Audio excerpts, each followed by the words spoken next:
नमस्कार, मैं नीलाक्षवत श्लोक बात में आपका स्वागत करता हूं। उत्तर प्रदेश, उत्तराखंड, पंजाब, मणिपुर और गोवा में विधानसभा चुनावों का ऐलान हो चुका है। आइए देखते हैं इस पे एक रिपोर्ट। कोरोना संकट के बीच चुनाव आयोग ने शनिवार को 5 राज्यों में विधानसभा चुनाव की तारीखों का ऐलान कर दिया। चुनाव आयोग ने कहा कि 7 चरणों में विधानसभा चुनाव करवाए जाएंगे।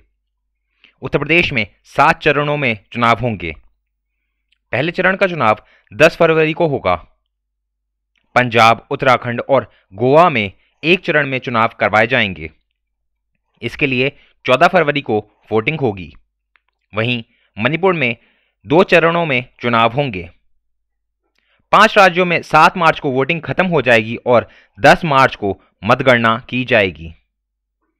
2017 में आयोग ने 4 जनवरी को विधानसभा चुनाव की तारीखों का ऐलान किया था, लेकिन इस बार 4 दिन की देरी से यानी 8 जनवरी को वोटिंग की नई तारीख घोषित की जा रही है।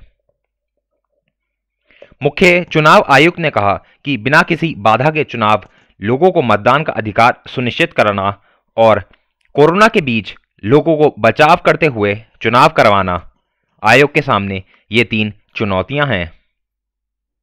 आयुक्त ने कहा कि बढ़ते ओमिक्रॉन वेरिएंट के खतरे को देखते हुए स्वास्थ्य सचिव, विशेषज्ञों और सरकार के साथ कई बैठकें की गई हैं। चुनाव में महिलाओं की भागीदारी को बढ़ाना उनका प्रथम कर्तव्य है। 5 राज्यों में कुल 18 करोड़ 34 लाख वोटर हैं। चुनाव आयुक्त सुशील चंद्रा ने कहा कि पोलिंग स्टेशन के विजिट का निर्देश सभी सीईओ को तैयारी के लिए दिया गया है। साथ ही कोरोना सुविधा सुनिश्चित कराने के लिए भी कहा गया है। उन्होंने कहा कि 2,15,368 से अधिक बूथ होंगे। पोलिंग स्टेशन बढ़ाकर हर एक स्टेशन पर मतदाता की संख्या को मैनेज किया जाएगा। पोलिंग स्टेशन की संख्या में 16% का इजाफा किया गया है। आयोग ने कहा कि दागी प्रत्याशियों की पृष्ठभूमि राजनीतिक दलों को अपनी वेबसाइट में बताना है और उनके लंबित मामले और उनको चुनने का कारण भी बताना होगा। उन्होंने कहा कि पारदर्शिता के लिए हमने केंद्रीय 900 ऑब्जर्वर भी नियुक्त किए हैं।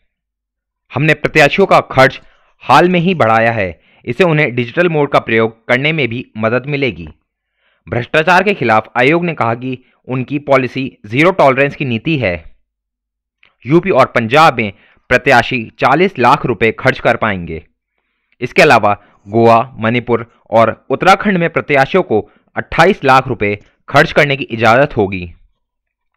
उन्होंने कहा कि कोई भी गैरकानूनी पैसा या शराब नहीं होनी चाहिए। इसके लिए व्यापक प्लान है। उनके पास पर्याप्त संख्या में ईवीएम भी हैं।